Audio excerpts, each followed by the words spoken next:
Este programa es una presentación de mi cochinito favorito, cómaselo asado o cómaselo frito. De Trajes Loaiza, elegancia y distinción y siempre a la moda. De Motro, tu auto, tu familia. De Top Fix Cars, mejor mantenimiento y más seguridad para su vehículo. De Binario Internacional, asesoría en comunicaciones y redes sociales. Binario Internacional, hazte notar. De Óptica Berlud, para que veas tú y tú. Y de sportsvenezuela.com, los nuestros primero. Hola, ¿qué tal, queridos amigos? Muy buenos días. Bienvenidos a un nuevo episodio de Vladimir a la Carta. Nos acompaña acá en el programa Timoteo Zambrano. Él es líder máximo del partido Cambiemos. Además, él es presidente de la Comisión de Política Exterior de la Asamblea Nacional y, bueno, parte de la Alianza Democrática. Bienvenido, Timoteo. Gracias por aceptar la invitación a conversar en Vladimir a la Carta. Gracias. Porque no venía por estos lados. Gracias, Vladimir. Sí. Y siempre bueno el reencuentro. Así es. Bueno, Timoteo. Pero además tú usas toda esta plataforma moderna y eso que tú tienes 60 años ya, 60 y pico, ¿no? Así, aunque 40 o 40. Pero muy bien que se utilicen esta cantidad de plataformas, porque rompes con los controles mediáticos, ¿no? Así es. Fíjate, Timoteo, caramba, yo quiero comenzar hablando del tema Colombia. Primero porque, bueno, eres presidente de la Comisión de Política Exterior, pero antes que eso, tú siempre has estado ligado al tema internacional. Y hay, digamos, diversas expectativas con respecto a Petro. Yo le decía a mi esposa esta mañana, caramba, a lo mejor quienes lo apoyan y quienes lo adversan se van a sorprender de lo que puede resultar Petro para la política colombiana. Pero tu visión, ¿qué significa Petro? ¿Cuál es lo que te da tu intuición política que puede ser el comportamiento de Petro en el escenario interno y en el escenario internacional tan complicado que tenemos y en el escenario binacional, por supuesto? Bueno, en el escenario internacional, la elección de Petro, lo declaré en días pasados, sin duda mueve el tablero geopolítico de la región de manera importante. Incluso yo he dicho que la actitud del gobierno americano de iniciar conversaciones directas con el gobierno venezolano respondía más a lo que podía ocurrir en Colombia que a la propia guerra de Ucrania. Yo creo que ellos usaron la guerra de Ucrania como una justificación frente a su opinión pública, pero creo que el presidente Biden diría, bueno, necesitamos colocar una banderilla entre el gobierno de Maduro y el nuevo gobierno de Petro, de tal manera que termine el gobierno de Maduro siendo un interlocutor frente al gobierno de Petro de los propios americanos. Porque sin duda alguna, ahí hay muchas cosas que tendrá que resolver la administración Biden con la administración. Y no podría ser al revés, más bien que el gobierno de Petro sea un interlocutor ante Maduro y el gobierno norteamericano. Bueno, los colombianos son muy particulares en su política exterior, ¿no? Salvo la experiencia Duque, ¿no? Pero no hay que olvidar la experiencia Uribe, que fue de absoluto tutelaje norteamericano, pero con una idolatría con Chávez. Entonces, recuerda tú que él se autocalificó como el gran intermediario del gobierno venezolano en la esfera internacional. Entonces, hay que tener cuidado con eso. Entonces, ¿por qué tenía que hacer eso Biden? Bueno, porque se mueve ese tablero. No es lo mismo la relación que pudo haber existido con Perú, por ejemplo, a la relación con Colombia. Colombia es para nosotros, geopolíticamente hablando, no solamente un hermano, sino un país que tiene un significado histórico para Venezuela y que nos los tenían cerrados. Es decir, no te olvides que nosotros hemos estado aislados y esto rompe el aislamiento de manera importante y puede ser el inicio o la ruta de la normalidad internacional que se puede producir a partir de este triunfo de Petro. Ahora, no hay que equivocarse. Petro no es que va a ser tutelado por Venezuela, eso no existe, ni tampoco Venezuela tutelada por Petro, por Colombia. En Colombia las instituciones funcionan, yo diría que milimétricamente, más que en Venezuela. En Venezuela, por una razón, Venezuela es mucho más presidencialista, yo diría que 100% presidencialista, que Colombia. Colombia no es tan presidencialista. El Congreso funciona, en el Congreso hay una correlación de fuerzas que es totalmente distinta, a la fuerza que tiene Petro. Ahí la primera fuerza del Partido Liberal. Y bueno, y ahora el Partido Liberal con esta decisión, primero apoyando a Fico y luego apoyando a Hernández, bueno, sufre dos derrotas importantes. Bueno, ¿qué va a pasar dentro de ese partido? Lo veremos. ¿Cuál va a ser el papel de Samper, el papel de César Gaviria ahora?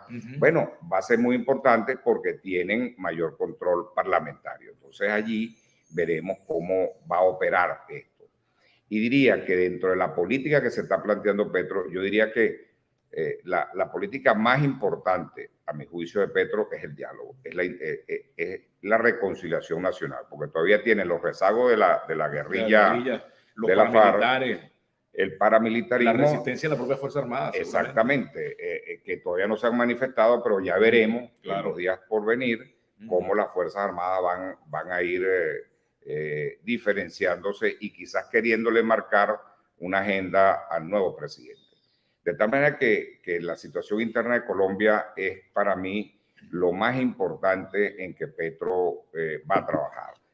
Y no puede ser sobre el control social, tiene que ser más bien sobre la democratización de las distintas instituciones debido a, bueno, la historia de una ultraderecha que ha venido controlando históricamente a ese país. De tal manera que yo creo que veremos a un Petro en una relación con Venezuela abierta, sin duda alguna, pero más comercial que otra cosa. Va a empezar él lo ha dicho, que va a empezar ordenadamente, que me parece correcto, con las relaciones consulares, y luego pasará a las relaciones diplomáticas, y luego, sin duda alguna, lo más importante que puede perseguir Petro, y que lo absurdo que no lo hizo Duque, sino que por el contrario liquidó el intercambio comercial entre Venezuela y Colombia, que estuvo sobre los 10.000 millones de dólares al año y con una balanza comercial a favor de Colombia. Yo creo que esto se va a abrir.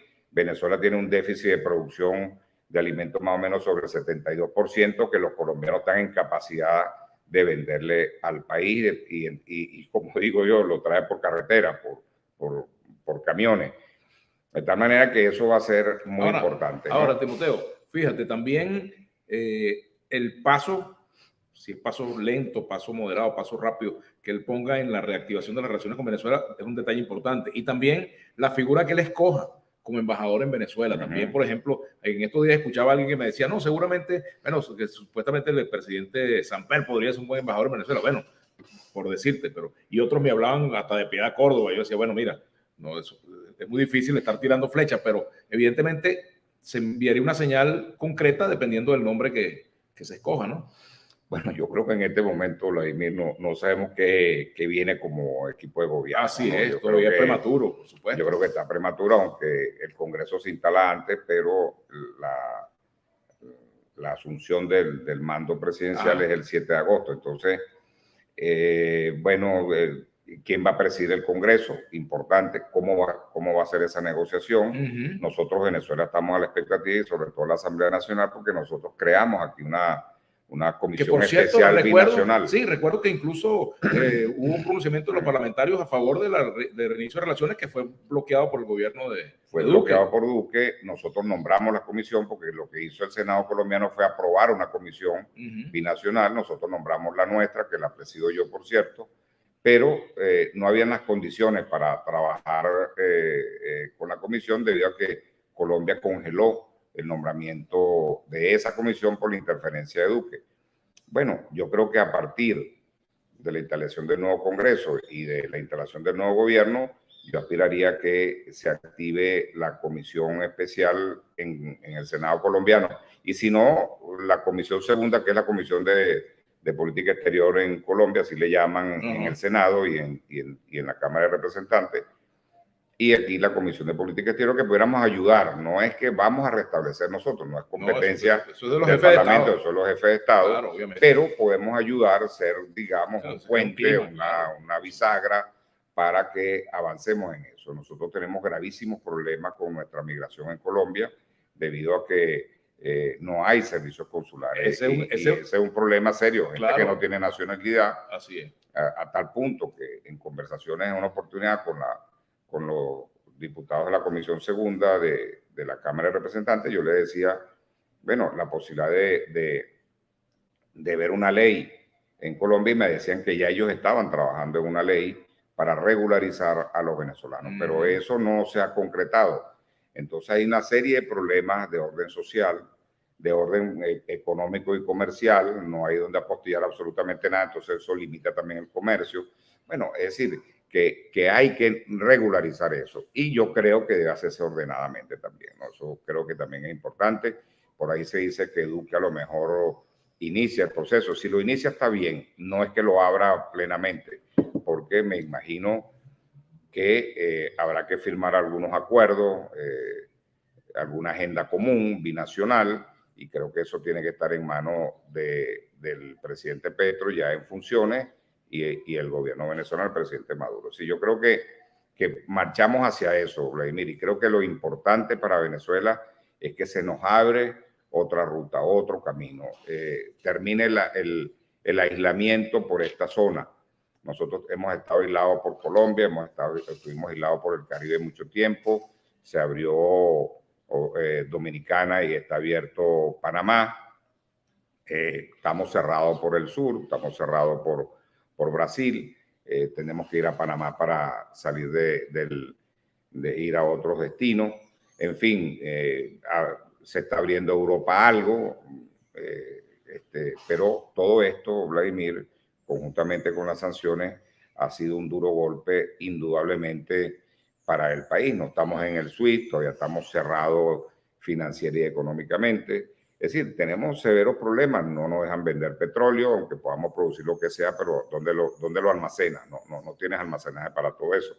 De tal manera que, sin duda alguna, Venezuela, el triunfo de Petro va a ser de un enorme beneficio para el país, porque ese aislamiento termina y terminará con una inmensa apertura comercial importante y la posibilidad de que nuestra gente pueda regresar al país. Fíjate, por aquí hay comentarios, como dicen, agridulce, ¿no? Aquí dice Víctor García, pregúntale a Timoteo si le lavaron el cerebro en el helicóptero, que más nunca había dicho nada del gobierno, pero por aquí te dice Gian Trading. Buen día, Vladimir. Ojalá toda la oposición fuera como este hombre. Claro, este sí es político, es responsable y ojo, soy chavista, ni escuálido ni madurista. Ahora, fíjate, también hay un tema por acá con respecto a monómeros. Preguntan por aquí qué va a pasar con el tema monómeros, ¿no? Sería interesante también saber qué va a pasar con esta base de operaciones que ha tenido un sector de la oposición en Colombia. ¿Eso sientes que va a cambiar dramáticamente? Mira, fíjate lo siguiente, ¿no? Yo me soporto en lo que los propios candidatos declaraban constantemente. Petro llegó a declarar que monómero él lo devolvería al gobierno venezolano por una razón que explicaba, ¿no? Nosotros no tenemos materia prima para surtir a monómero, eso es Pequiven, y efectivamente Pequiven es el que genera esa materia prima para la fabricación de fertilizantes, que es fundamentalmente lo que en gran escala produce monómero. Y eso significa para la producción agrícola colombiana el 40%. Te puedes imaginar que el 40% de un país como Colombia, ¿no? Claro, de 50 millones de habitantes. De 50 millones de habitantes. Entonces, obviamente, todas estas declaraciones que tú observas están en el plano fundamentalmente comercial, que ayude a la economía de su país. Bueno, eso a mí me parece que es importante. Claro, meterme a discutir sobre monómeros, hay tanta tela que cortar, sí, que ya hasta los americanos han abierto una investigación judicial contra la administración de monómeros. Pero yo creo que eso es lo correcto, que eso regrese al Estado venezolano y que se restablezca la normalidad económica y de intercambio de materias primas, y además porque Venezuela siempre se surtía de fertilizantes producidos en monómero, era un porcentaje alto que venía a Venezuela. Oye, Timoteo, semejanzas y diferencias entre Gustavo Petro y Nicolás Maduro. Bueno, tú sabes que tú sabes que no me he paseado por ahí, te lo confieso. Bueno, yo creo que yo veo un Gustavo Petro ideológicamente más del lado de la socialdemocracia, de una izquierda progresista, de una izquierda democrática, ¿no? En el caso de Maduro, Maduro es de una izquierda mucho más radical, mucho más extremista, ¿no? Entonces, yo creo que esa es una diferencia importante. Vargas Llosa dice que Petro es de la izquierda vegetariana y Maduro de la carnívora. Bueno, esos son, tú sabes, términos de un gran escritor para así lo ve, pues, ver las diferencias. Que ya hoy en día... Que es de la derecha carnívora. Tú sabes también que él es de la derecha carnívora. Lo que pasa es que hoy en día, chicos, hablar de izquierda y derecha en un mundo tan globalizado es como difícil, ¿no? Sí. No es tan fácil tampoco. Por eso, lo que va a marcar, yo diría, lo que va a marcar la diferencia es en las relaciones con los Estados Unidos, que va a ser muy importante, porque está el Plan Colombia, que todavía las bases tiene militares, las bases militares, es decir... la condición de aliado especial de la OTAN. De la OTAN, bueno, en fin, hay una cantidad de temas allí que es lo que va a marcar su inserción como un estadista, como el presidente de ese país, en la arena y en el contexto internacional, y sobre todo que hoy también marca mucho, va a marcar mucho la política exterior de los estados, lo está marcando la guerra en Ucrania. De tal manera que no es tan fácil.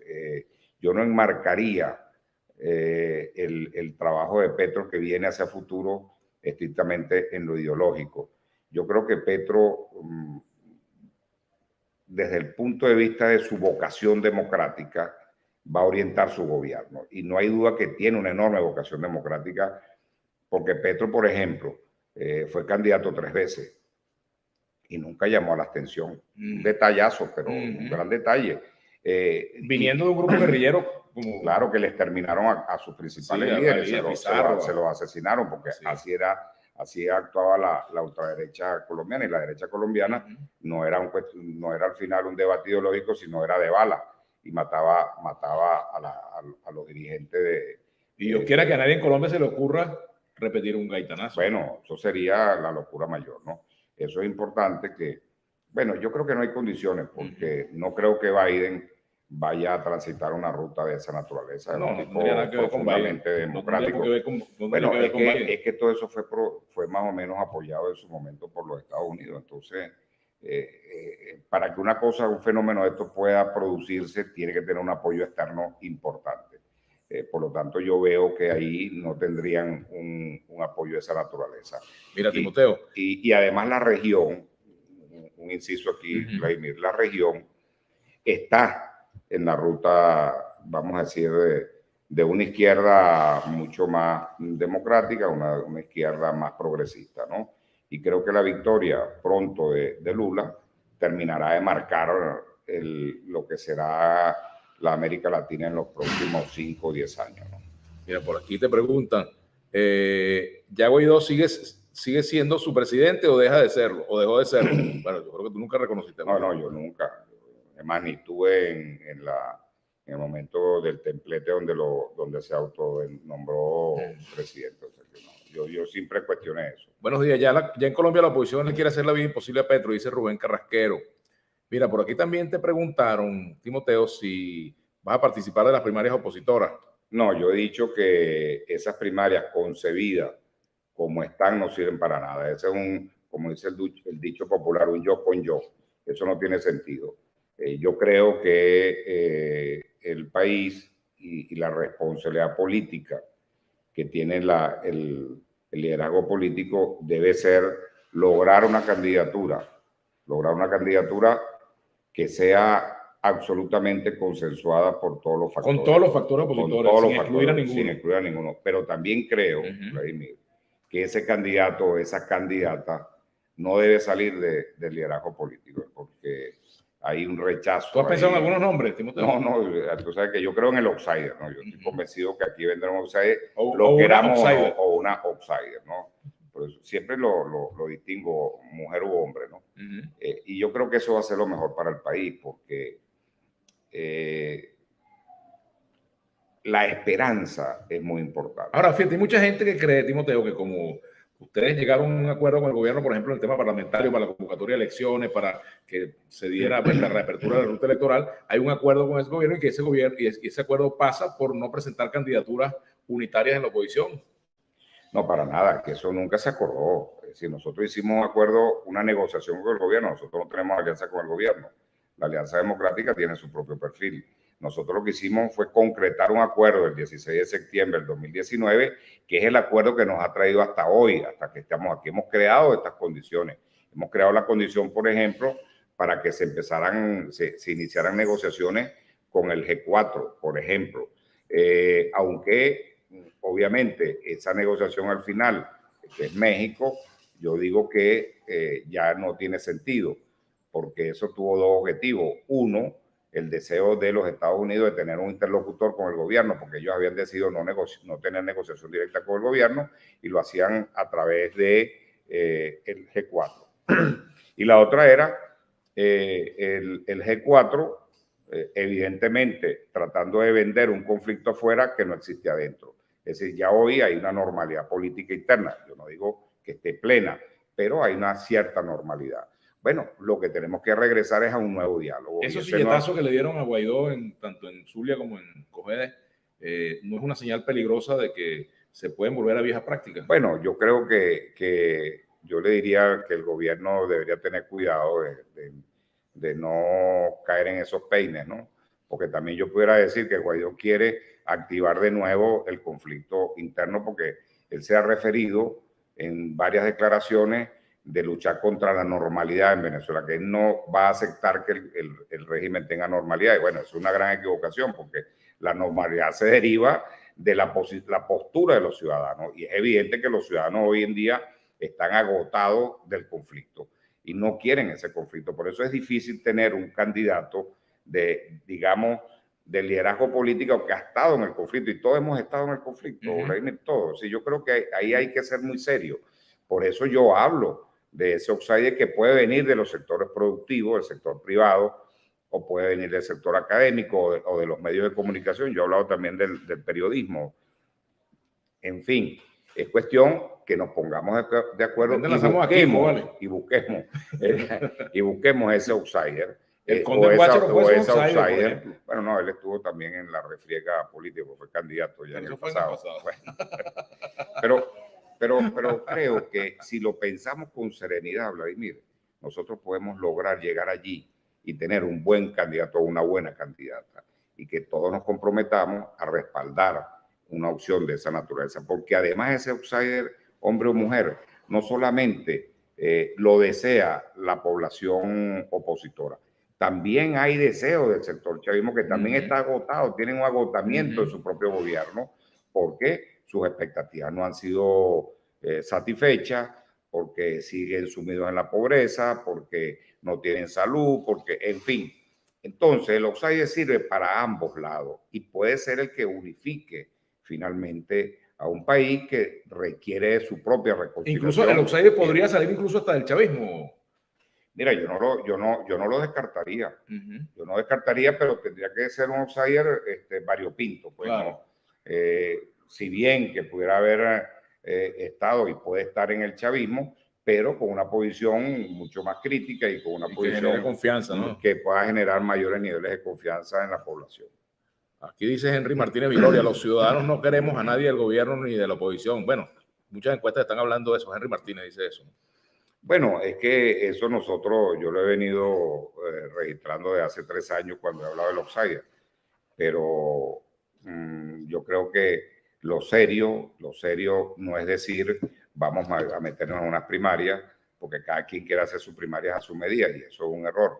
Lo serio es que podamos tener una capacidad dialogante suficiente como para lograr un consenso con toda la fuerza política, pero también con todas las fuerzas del país, las fuerzas económicas, laborales, la educativa, en fin, sindicales, etcétera, donde podamos, el movimiento estudiantil que se ha venido reactivando con sus elecciones, el gremialismo que hay en Venezuela, que Venezuela tiene un gremialismo excelente, extraordinario, los médicos, los profesores, los ingenieros, que son muy activos y que han permanecido en su lucha constante desde su colegio. Bueno, ahí está. Ellos todos tienen derecho a opinar y yo creo que se a lo puede... mejor de las universidades puede salir un buen candidato. Por eso te decía ¿verdad? que de la academia puede salir. Así es, así es.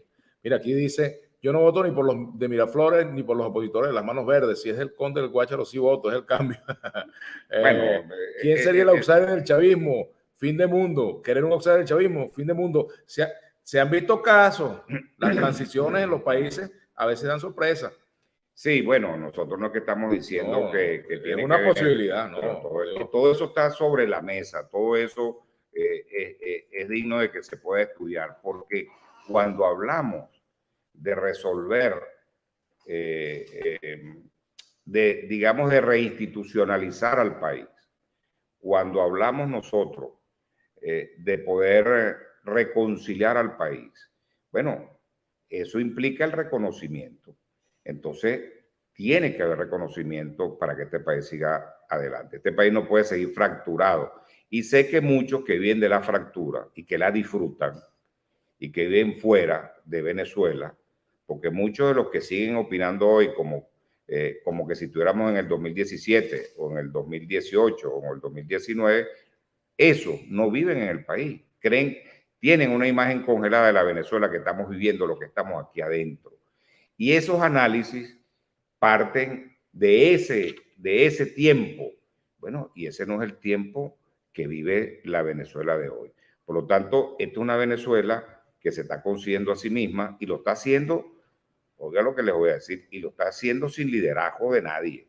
Lo están haciendo a motu propio, en el emprendimiento, en el esfuerzo del día a día para llevar la comida a la casa, por tener mejor salud, por tener mejor empleo, bueno, la superación de la gente. Y bueno, la gente está dedicada a eso. ¿Qué tiene que hacer el liderazgo político? Estar a tono con eso y no pretender tener esas opiniones violentas creyendo que conecta con la gente. No conectan. Y por eso aquí no prende nada de ese tipo de cosas. No conecta. Porque no se consustancian con las opiniones, con el lenguaje, con la visión que tiene el ciudadano común que hoy lucha por su bienestar. Mira, por aquí dice Mendoza presidente, pero ¿cuál será, Enrique o Lorenzo? Debe ser Lorenzo. Debe ser Lorenzo. Ajá. Bueno, pero es que eso abre no? a que todo el mundo se plantee de verdad, oye, evita encajonar al ciudadano en tres o cuatro partidos. ¿No? O sea, eso va más allá de podría eso. pasar que sería algo como una especie de contradicción en sí mismo. El hombre de la polar podría despolarizar.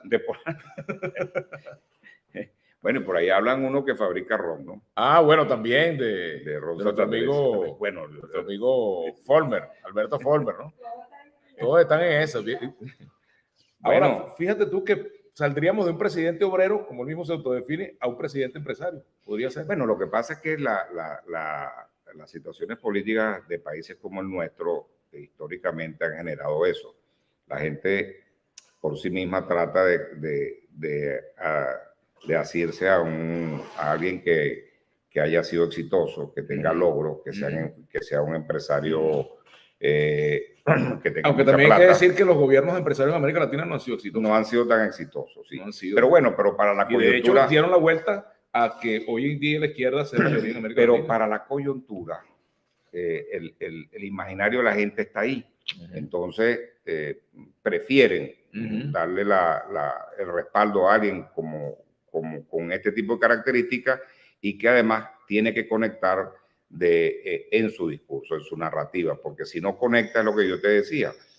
¿Qué ha pasado con candidatos que hemos tenido aquí que son de la oposición? Mira. Bueno, muy agresivos en el lenguaje, un lenguaje agresivo, violento, que abajo no existe. Como tú eres parlamentario, hay una pregunta que a mí también me parece que es muy importante, que todos son importantes, pero este es un tema de índole social, ¿ves? El tema de la reforma judicial que plantea aquí Oscar Esparragosa. ¿Qué pasó con la reforma judicial que han dado boletas de excarcelación a algunas personas y todavía siguen retenidos? Yo he publicado, Timoteo, en mi cuenta de Twitter, decenas de casos de ciudadanos que tienen boletas de excarcelación. Hay un colega periodista, colega fotoreportero, Carlos de Viay, que tiene ya casi 2 meses con boletas de excarcelación, más de 2 meses ya con boletas de excarcelación, no los ponen en libertad.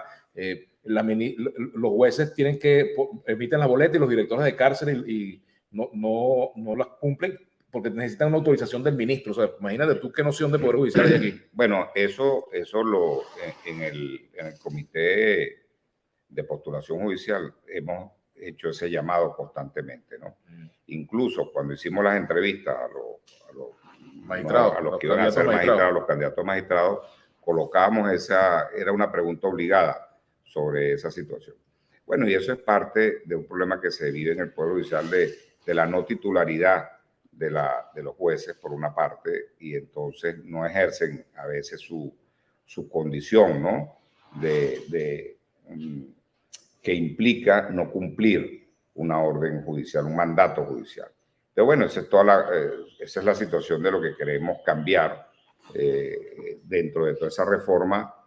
Nosotros aspiramos que ahorita hay más o menos un 78% de jueces no titulares y queremos que eso se normalice para que se ejerza, sin duda alguna, sin ningún tipo de riesgo de nada, se ejerza la fuerza del Poder Judicial. Así es, mira, Carmen Montilla dice por aquí en Instagram, Lorenzo presidente, Capriles vicepresidente. Bueno, ahí empiezan las quinielas y eso es importante. La gente empieza porque este no es un problema, fíjate, Vladimir, esto creo que es importante. El definir el próximo presidente de este país no es un problema de los políticos nada más. Yo creo que se tiene que involucrar todo el mundo, porque esto es una responsabilidad compartida entre todos. Y en esa medida vamos normalizando aún más el país. Yo creo que la alternabilidad, llegó el momento de la alternabilidad democrática y el gobierno tiene que entenderlo. Ahora, también lo tiene que entender la oposición con buenos candidatos, con un buen candidato o una buena candidata. Y buscar alternativas, pensar en alternativas de selección. No solamente la selección tiene que darse por la vía de unas primarias, donde sencillamente en esas primarias va a haber el desconocimiento de distintos sectores de la vida nacional, no se les va a escuchar, no se va a oír. No, yo creo que tenemos que buscar un método mucho más incluyente, mucho menos agresivo, un método que nos concilie a todos en el objetivo común de tener un candidato o una candidata que pueda representar de verdad al país y que lo pueda reconciliar. Es porque nada, la gente no va a votar por alguien que representa el conflicto. Olvídate, eso no va a ocurrir porque no estamos cansados del conflicto. Aquí dice José Manolo Guerrero Sánchez, qué espacio tan absurdo, dinosaurio y entrevistador. Absurdo es que usted esté viendo este espacio tan absurdo. Qué absurdo. Aquí y dice te garantizo que vivir en Miami. Sí. Hipólito Acevedo, el exrector de la UCB, Luis Mayor, sería un buen candidato. Bueno, nombres hay muchísimos. Claro. Pero Timoteo, tú me dijiste que tenías una reunión a las 9. Sí. No quiero abusar de ti. Sí, ¿Tenemos unos minutos o nos despedimos ya? Como tú digas.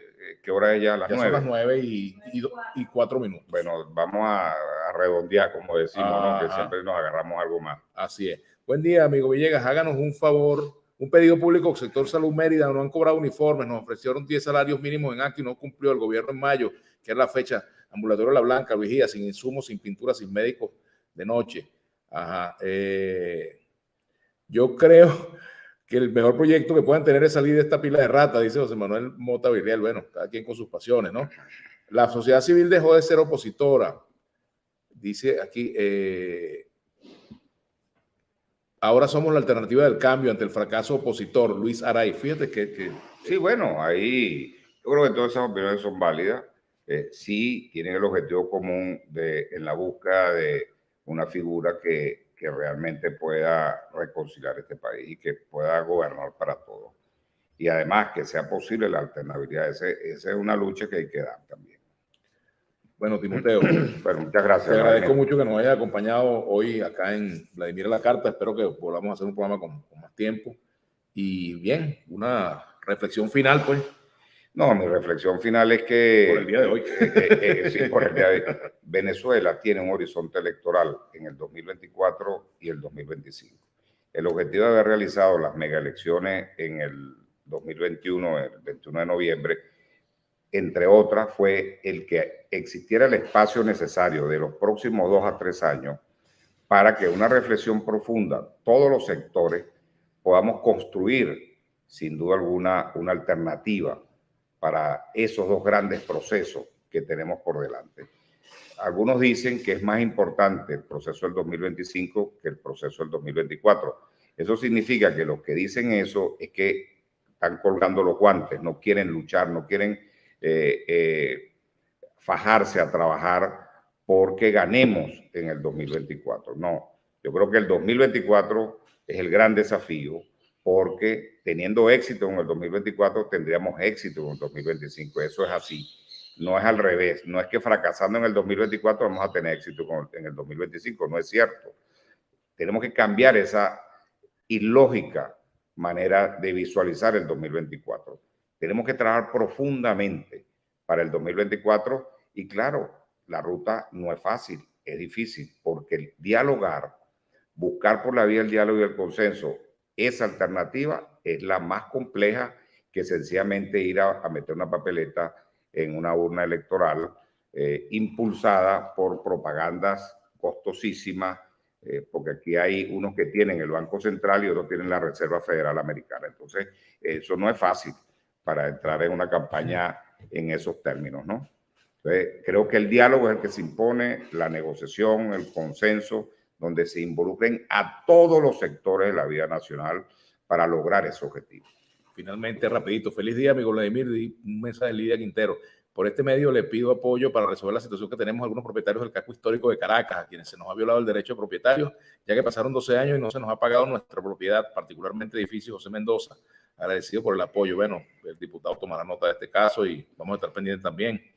Bien, te agradezco mucho, Timoteo. Claro, gracias, Vladimir. Bien, placer. Y volveremos a vernos. Y ustedes, queridos amigos, los invitamos para que nos escuchemos hoy en nuestro espacio en Unión Radio a partir de las 5 de la tarde, de 5 a 7 en Unión Radio 90.3 FM en Caracas y todas las emisoras del circuito Unión Radio a nivel nacional.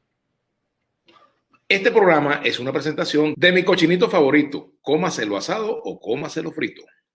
De Trajes Loaiza, elegancia y distinción y siempre a la moda. De Motro, tu auto, tu familia. De Top Fix Cars, mejor mantenimiento y más seguridad para su vehículo. De Binario Internacional, asesoría en comunicaciones y redes sociales. Binario Internacional, hazte notar. De Óptica Berlut, para que veas tú y tú. Y de sportsvenezuela.com, los nuestros primero.